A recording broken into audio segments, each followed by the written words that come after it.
Mata adalah panglima hati. Segala yang kita kerjakan adalah wujud misteri yang bergejolak dalam hati. Baik, buruk, kejam, pilu, sampai kisah ironis.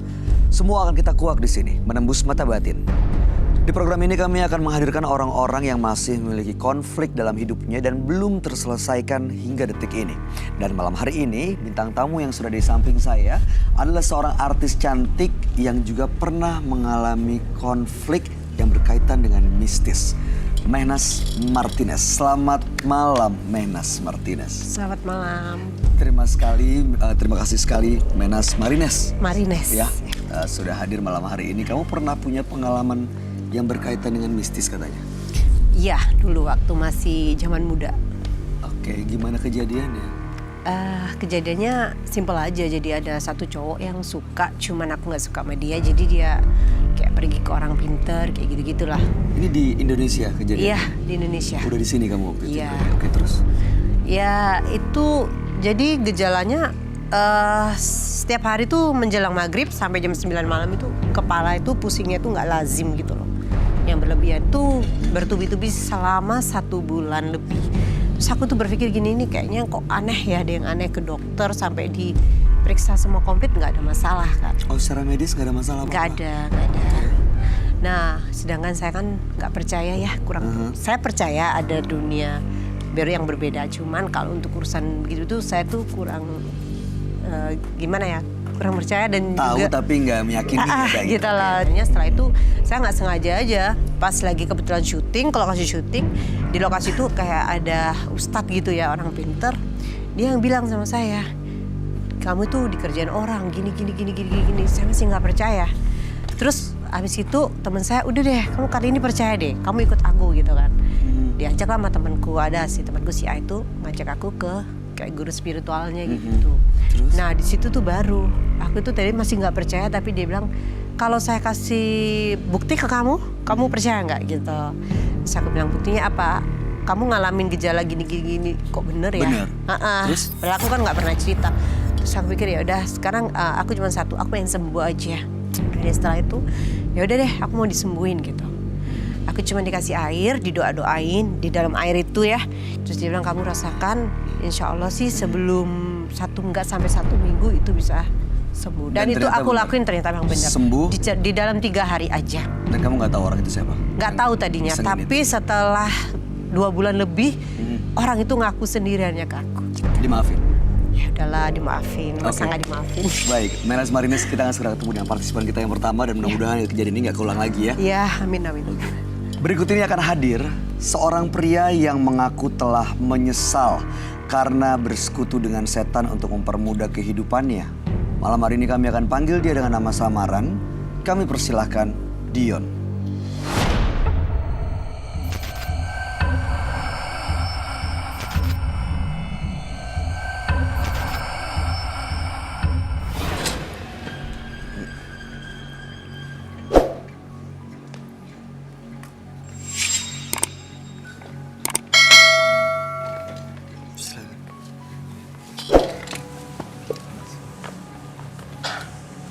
Selamat malam Mas Dion. Malam. Apa yang mau Anda ceritakan? Iya. Saya kecanduan. Jadi untuk menang, saya melakukan sesuatu yang seharusnya tidak boleh dilakukan. Apa itu? Seorang teman mengajak saya untuk melakukan ritual. Sebetulnya saya nggak mau melakukan ritual itu, tapi demi kebutuhan, demi keluarga saya juga, akhirnya saya mau melakukannya. Alasannya nggak mau karena itu nggak boleh dilakukan? Berat. Kalau togelnya boleh? Sebetulnya kalau togel saya rasa berhubungan dengan dengan manusia ya, dan itu saya rasa belum begitu fatal gitu ya. Cuman untuk yang saat ini ritualnya begitu berat gitu. Tapi setelah saya pikir lagi, kalau tidak saya lakukan, hutang-hutang saya tidak tertutup gitu. Jadi akhirnya saya terpaksa mau. Jadi di sana itu ada namanya Cilengkrang ya. Cilengkrang itu ada di bawahnya lereng Cuman memang jauh dari perkampungan. Di situ apa yang Mas Dion lakukan? Nah, di sana memang ada orang pintar yang memang katanya bisa menolong saya. Cuman ritualnya memang harus saya lakukan selama 1 bulan penuh. Ketika saya harus melakukan ritual malam hari sampai jam 3, jam setengah 4-an lah, itu tidak memakai baju. Saya harus berendam di sana mulai jam 8 sampai jam setengah 3-an. Itu dilakuin tuh? Saya lakukan 30 hari? 30 hari. Setelah itu ada perubahan? Perubahan sih ada. Perubahan ada. Jadi sering menang? Jadi ketika saya pulang itu, yang awalnya saya, ya mohon maaf, ketika saya sebelum ke sana saya cuma dapat 200-300 ribu gitu. Ketika selesai ritual itu, saya bisa dapat 45 jutaan lah sebulan. 4 Sampai Wow. 50 juta per bulan. Meningkat Dan itu banget. jauh dari Amazing penghasilan banget. saya gitu.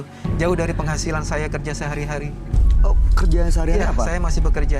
Saya bekerja di leasing, jadi pembiayaan. Oh, leasing. Iya, cuman di sana Leasing. dengan gaji per bulan yang sudah dipatokkan dari awal gitu. Jadi saya dengan hobi saya yang berjudi, saya makin banyak hutang. Akhirnya saya nggak ada jalan lain selain itu gitu. Sudah berkeluarga? Sudah. Keluarga tahu soal ini? Istri tahu? Keluarga tahu. Dan istri saya tidak menyetujui, terus terang tidak menyetujui. Bang, waktu itu saya pernah sampai ke ADRT. Waktu itu saya mau ke sana, saya mencoba untuk jujur gitu sama istri saya kan. Saya nggak bisa seperti ini karena orang-orang yang menagih ini silih berganti datang gitu ke rumah. Meneror lah, apalah, mengancam istri saya lah gitu kan. Akhirnya saya jelaskan kalau ini jalan satu-satunya gitu. Cuman istri saya nggak ngizinin. Istri nggak ngizinin? Nggak Waktu itu ngizinin. terjadi KDRT? KDRT. Gimana Akhirnya kejadiannya? waktu saya mau berangkat dia malah marah-marah, balik marah, mencaci maki saya, minta pulang, minta cerai apa segala macam. Akhirnya saya lepas kontrol, saya pukul. Dan saya terpaksa juga harus pergi waktu itu. Memang saya harus pergi karena teman saya juga sudah nungguin dan orang-orang yang nagih-nagih ini juga tidak mau di. Ini pergi untuk berangkat ritual. Tuh. Baik, tujuan Mas Dion datang ke sini untuk apa malam ini? Oke. Saya mau lepas. Ya. Tapi saya juga apa ya, keberatan untuk menghilangkan apa yang sudah saya punya gitu tuh. Maksudnya apa nih? Maksudnya ya biarlah seperti ini, cuman untuk sosok-sosok yang sekarang ini kayak sudah ada di saya gitu, Aha. biar bisa dihilangkan. Sosok apa itu, Mas? Kalau saya melihatnya secara langsung tidak, cuman ketika saya tidur, saya apa gitu tiba-tiba kayak ada pocong lah yang tidur di sebelah, ada pocong yang lagi. Oke, baik. Nanti kita coba tanya ya ke sahabat kami bagaimana pandangan beliau mengenai permasalahan dan juga sosok-sosok yang selalu ada datang ke dalam hidupnya Mas Dion. Ya. Dia adalah seorang indigo. Kami persilahkan Roy Kiyoshi. Sebelumnya, tim Mata Batin sudah memberikan tanggal lahir dan nomor rumah partisipan kepada Roy Kiyoshi. Dengan mata batinnya, Roy akan membaca berdasarkan angka yang kami berikan.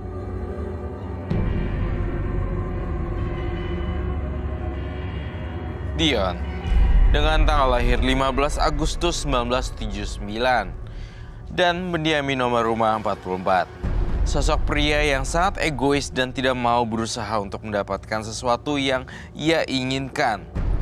Saya merasakan aura yang sangat negatif pada diri Dion. Dan saya merasakan emosinya sangat meluap-luap. Dan saya melihat ada sosok yang selalu mengikuti dirinya kemanapun ia berada. Sosok inilah yang jahat. Dan hal ini yang membuat ia merugikan dirinya sendiri. Semoga setelah ini ia bisa kembali ke jalan yang benar.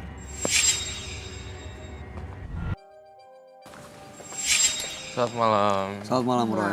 Silakan duduk. Terima kasih. Mas Dion ya. Mas Dion, selamat datang di Menembus Mata Batin. Mas Dion lahir tanggal 15 bulan 8 tahun 1979 dan nomor rumah 44. Dion ini pelaku judi togel. Supaya menang karena sudah terlibat hutang, dia melakukan ritual. Dan ritualnya dia nggak pakai baju selama 30 hari berendam. Dan Pakai setelah celana juga enggak? waktu itu benar-benar telanjang. Semuanya naked. Lepas semuanya. Udah gitu setelah pulang memang dia sering menang, penghasilannya meningkat. Tapi suasana di rumah juga sering panas ya. Betul. Dan juga ada sosok-sosok gaib yang sering datang ke hidupnya Mas Dion. Makanya datang ke sini sebenarnya mau melepas semua ritual. Kalau bisa juga semua sosok gaibnya bisa lepas dari hidupnya Mas Dion. Gimana tanggapan kamu, Roy? Tanggapan saya pertama kali saya lihat Mas Dion, saya ngerasa arwah dan roh-roh penasaran yang ada di tubuh Dion itu kuat sekali ya. Jadi saya merasakan saya berhadapan dengan seseorang yang mengerikan bagi saya. Karena dia susah ditebak. Roh dan arwah-arwah yang menghuni. Kamu dengar gak? Ada suara orang ya? Iya. Saya kok jadi ngerasa ada suara-suara di belakang saya ya. Saya minta Jadi dupa merinding boleh deh. nggak? Ini yang kamu dengar sosok yang ngikutin Dion atau yang menghuni studio ini, Roy? Ini sosoknya yang ngikutin Dion.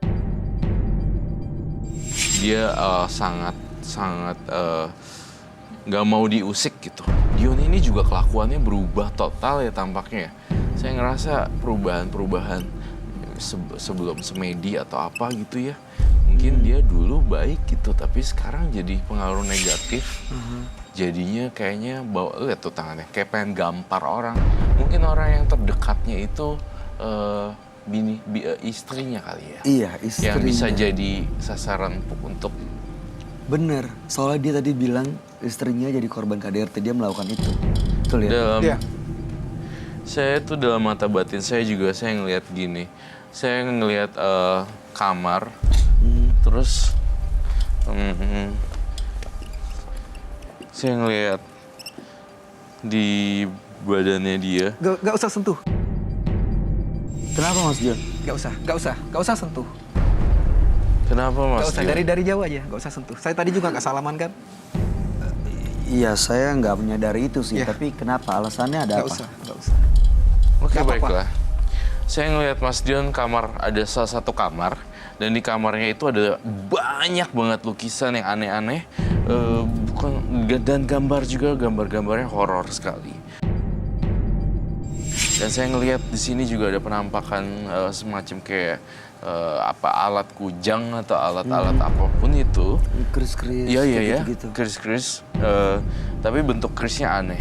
Dia tidak boleh dipegang ya. Saya jadi penasaran kenapa ya ini tidak boleh pegang. Itu untuk kebaikan kita semua, jadi ya sudah tidak usah. Kalau saya pegang, saya nantang, bukan nantang kamu, tapi nantang makhluk halus yang ada di dalam diri kamu, kan nggak apa-apa dong harusnya. Nggak boleh. Oh, itu nggak boleh dipegang karena pantangan dari guru yang waktu datang ke sana atau? Ya, ada satu hal yang tidak bisa saya jelaskan, jadi memang tidak boleh. Kalau dipegang apa yang terjadi? Jangan sampai dipegang, tidak boleh. Kalau Karena saya misalnya- tidak mengizinkan. Ya deh. Kalau istri megang tapi? Tidak. Istri juga nggak bisa megang? Tidak. Loh, kecuali saya izinkan. Kalau saya pegang Tidak nggak, boleh, Mas? jangan. Lebih baik jangan. Lebih baik jangan, saya minta tolong. Nah, kalau dipegang apa yang terjadi? Saya jadi penasaran malah. Jangan. Lebih baik jangan. Kok kamu kayak orang ketakutan gitu? Kenapa Mas? Saya tidak takut. Terus matanya jadi merah lagi. Iya. Makanya jangan dipegang. Merah. Jadi Iya, mundur betul. aja. Mundur aja. Nggak, Mas Dion mau lepas kan bener-bener ya? Iya, saya mau lepas. Tapi saya ngerasa kamu nggak beres. Kamu ada, ini bukan Mas Dion yang ngomong. Saya ngerasa ini orang lain. Cara dia ngeliat dia berubah sih. Dia bukan Mas Dion deh. Serius Roy? Saya ngerasa dia itu aneh. Ini ya Kak, apa, aura negatifnya. Dia ngeliatin kamu terus kenapa ya? Aku kok ngerasa Kak, dia... takut nih Kak. Tuh kan. Saya ngerasa pas saya datang ke sini dan sentuh dia kayak ngerasa saya ngerasa dia berubah sih. Jadi kayak ada makhluk halus yang kasih tahu ikut dan ngikutin. Dan matanya jadi warna merah kayak gitu. Kamu nggak ngerasain sama apa tapi? Iya, aku merinding aja. Deket dia merinding banget. Bahkan dia nggak boleh sentuh. Dekat situ nggak boleh. Ini dia udah dimasukin, ada yang pengaruhin cara dia nih. Cara dia ngeliatnya. Itu apa Roy? Bunyi barusan? Kak, barusan apa Kak? Makhluk halusnya Dion sih sebenarnya. dia mau nunjukin eksistensinya gitu. Dia mau nunjukin eksistensinya atau keberadaannya. Berarti dia Jangan tahu ganggu gue gitu. Karena dia tahu mau diusir. Iya, tuh. Iya, ini ada suara-suara. Ini menurut saya ini bukan Mas Dion loh. Kayak Mas Dion tapi menyerupai.